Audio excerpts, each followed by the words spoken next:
Hello everyone, স্বাগতম জনাইছো মোৰ অন্য এটা নতুন ৰেচিপি ভিডিঅ'ত আপোনালোক সকলোকে আশা কৰোঁ আপোনালোকে নিশ্চয় ভাল পাব আজি মোৰ এই ৰেচিপিটো কিয়নো মই এটা খুবেই ইউনিক পায়সৰ ৰেচিপি আপোনালোকৰ বাবে লৈ আহিছোঁ আৰু শেষত যদি ভাল পায় তেনেহ'লে প্লিজ লাইক এটা কৰি যাবলৈ নাপাহৰিব কমেণ্ট কৰিব কেনেকুৱা পালে আৰু লগতে পাৰিলে শ্বেয়াৰ কৰিব যিসকল নতুন আহিছে মোৰ চেনেলত আজি প্ৰথমবাৰৰ বাবে মোৰ ভিডিঅ' চাইছে যোৱাৰ আগতে প্লিজ ছাবস্ক্ৰাইব এটা কৰি থৈ যাবলৈ নাপাহৰিব তলৰ বেল আইকনটো প্ৰেছ কৰি দিব আৰু লগতে অলটোতো ক্লিক কৰি দিব তেতিয়া মোৰ সকলো ধৰণৰ ভিডিঅ'বিলাকৰ নটিফিকেশ্যন আপোনালোকলৈ আহি যাব আৰু আজি মোৰ পায়সৰ ৰেচিপিটোৰ মই নাম দিছোঁ ব্লু পি বাটাৰফ্লাই ক্ষীৰ ৰেচিপি গতিকে বলক দেৰি নকৰি আগবাঢ়ো পটাপট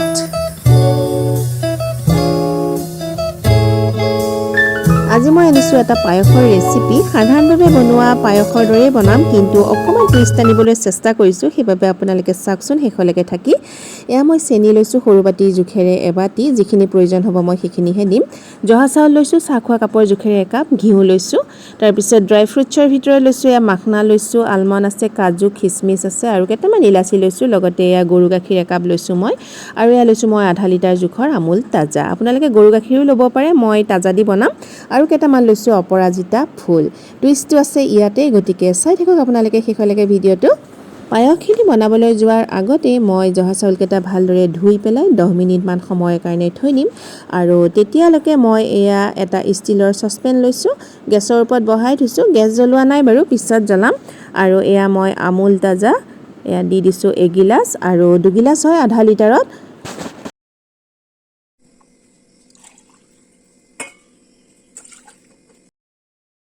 আৰু একাপ এয়া দি দিছোঁ গৰু গাখীৰ একদম পুৰা ফুল ক্ৰীম হয় গৰু গাখীৰটো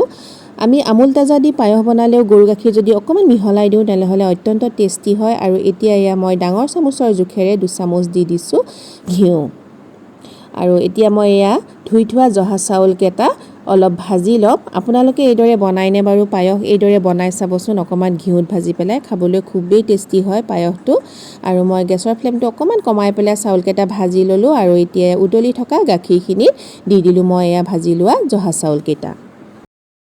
গেছৰ ফ্লেম কমাই থোৱা আছে একদম ল'ত দি থৈছোঁ আৰু তেতিয়ালৈকে মই ড্ৰাই ফ্ৰুটছখিনি কুটি লওঁ আৰু এতিয়া ওপৰত মই হাতাখন দি থৈ দিম ওপৰত যদি এইদৰে এখন হাতা থৈ দিয়া যায় তেতিয়া গাখীৰ কেতিয়াও উতলি নপৰে আৰু মই এয়া মিহি মিহিকৈ ড্ৰাই ফ্ৰুটছখিনি কুটি ল'লোঁ খিচমিচখিনি নাই কুটা বাৰু এইখিনি কুটি ল'লোঁ আৰু এতিয়া মই এয়া দি দিম আৰু প্ৰায় এয়া মোৰ হৈ আহিছে আৰু পায়সখিনি শুকাই গৈছে এতিয়া এয়া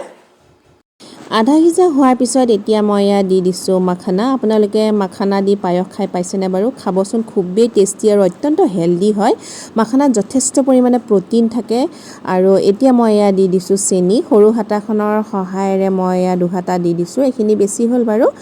আৰু মিঠাটো মানে কি চেনিটো নিজৰ চইজৰ ওপৰত নিৰ্ভৰ কৰে কোনোৱে হয়তো বেছিকৈ মিঠা খায় কোনোৱে কমাই খাব পাৰে গতিকে আপোনালোকে মিঠাটো নিজৰ ইচ্ছা অনুপাতে দিব আৰু এইখিনি এতিয়া মই খুব লৰাই আছোঁ কাৰণ এতিয়া গাখীৰ শুকাই আহিছে আৰু দেখিছেনে কিমান ক্ৰীম আছে গাখীৰখিনিত সেইবাবে কাষত এতিয়া একদম গাখীৰৰ চানাটো লাগি লাগি গৈছে আৰু এয়া প্ৰায় হৈ আহিছে আৰু পায়স বনালে সদায় এটা কথা মনত ৰাখিব লাগে চাউলটো সম্পূৰ্ণ সিজিব দিব নালাগে এটা কণ থাকিলেই হাতেৰে পিটিকি চাব লাগে যেতিয়া এটা কণ থাকে তেতিয়া অফ কৰি দিব লাগে তেতিয়া খুব ধুনীয়া হয় পায়সখিনি আৰু এয়া মই লৈছোঁ অপৰাজিতা ফুলকেইটা তাতে অকণমান গাখীৰ ঢালি দিলোঁ আৰু মই এতিয়া হাতেৰে মোহাৰি মোহাৰি ইয়াৰ ৰসখিনি উলিয়াই ল'ম কেনেকুৱা ধুনীয়া এটা নীলা কালাৰ ওলাইছে এয়া চাওক আৰু অপৰাজিতা ফুলৰ ঔষধি গুণৰ বিষয়ে কম বেছি পৰিমাণে আমি সকলোৱে জানো ইয়াৰ শিপা পাত ফুল সকলোতে ঔষধি গুণ আছে আৰু আমি যদি ৰেগুলাৰ ব্যৱহাৰ কৰিব পাৰোঁ বহুতেই উপকৃত হ'ম আৰু এয়া চাওক কেনেকুৱা ধুনীয়া এটা কালাৰ ওলাইছে বিশেষকৈ সৰু ল'ৰা ছোৱালীয়ে খাবলৈ খুবেই ভাল পাব যেতিয়া পায়সখন এনেকুৱা নীলা ৰঙৰ হৈ যাব সিহঁতে খুব এনজয় কৰিব আৰু অপৰাজিতা ফুল পাত বা শিপা যিয়ে নহওক ল'ৰা ছোৱালীৰ কাৰণে বিশেষকৈ পঢ়া ল'ৰা ছোৱালীৰ কাৰণে খুবেই ভাল মেমৰি বৃদ্ধিত সহায় কৰে মাইণ্ডটো আমাৰ ৰিলেক্স কৰে আৰু লগতে ৰিফ্ৰেছো কৰে যেতিয়া আমি দিনৰ দিনটো কাম বন কৰি সন্ধিয়া ঘৰলৈ উভতো তেতিয়া আমি যদি একাপ অপৰাজিতা ফুলৰ চাহ খাই দিওঁ তেনেহ'লে আমাৰ একদম গোটেই মাইণ্ডটোৰ লগতে সম্পূৰ্ণ মানে আমাৰ বডিটো ৰিফ্ৰেছ হৈ যায় আমাৰ ব্লাডটো পিউৰিফাই কৰে ইয়াৰ উপৰিও ইমিউনিটি বুষ্টাৰ এটা খুব সুন্দৰ মানে বনৌষধি হয় আৰু এতিয়া মই এয়া খুন্দি লোৱা ইলাচি গুটিকেইটা দি দিছোঁ আৰু অপৰাজিতা ফুলৰ ৰসখিনিও মই দি দিম এয়া চাওক কেনেকুৱা সুন্দৰ এটা কালাৰ হৈছে আৰু ইয়াৰ উপৰিও নাৰ্ভৰ সমস্যা যদি থাকে তেনেহ'লে ৰেগুলাৰ যদি অপৰাজিতা ফুলেই হওক, পাতেই হওক, শিপাই হওক আমি যদি ব্যৱহাৰ কৰোঁ তেতিয়াও আমি বহুতখিনি নাৰ্ভৰ সমস্যাৰ পৰা উপকৃত হ'ব পাৰিম। এয়া হৈ গ'ল অপৰাজিতা ফুলেৰে বনোৱা মোৰ পায়স। কেনেকুৱা ধুনীয়া হৈছে কালাৰটো চাওক, আৰু খাবলৈতো ক'বই নালাগে, বহুতেই টেষ্টি হয়।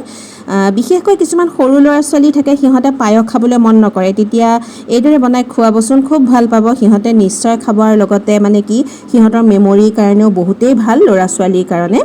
আৰু এতিয়া মই ছাৰ্ভ কৰিছোঁ পায়সখিনি। এতিয়ালৈকে যদি আপোনালোকে লাইক কৰা নাই তেনেহ'লে প্লিজ লাইক এটা কৰি দিয়ক পটাপট, আৰু কমেণ্ট কৰিব কিন্তু শেষত কেনেকুৱা পালে আজি মোৰ অপৰাজিতা ফুলেৰে বনোৱা এই পায়সখিনি। আৰু ছাবস্ক্ৰাইব কৰিব, এনেকুৱা ধৰণৰ সুন্দৰ সুন্দৰ ৰেচিপি ভিডিঅ'বিলাক পাই থাকিবৰ বাবে মোৰ চেনেলটো আপোনালোকে ছাবস্ক্ৰাইব কৰিব লাগিব। তলৰ বেল আইকনটো কিন্তু প্ৰেছ কৰিবলৈ নাপাহৰিব, লগতে অলটোত ক্লিক কৰিব।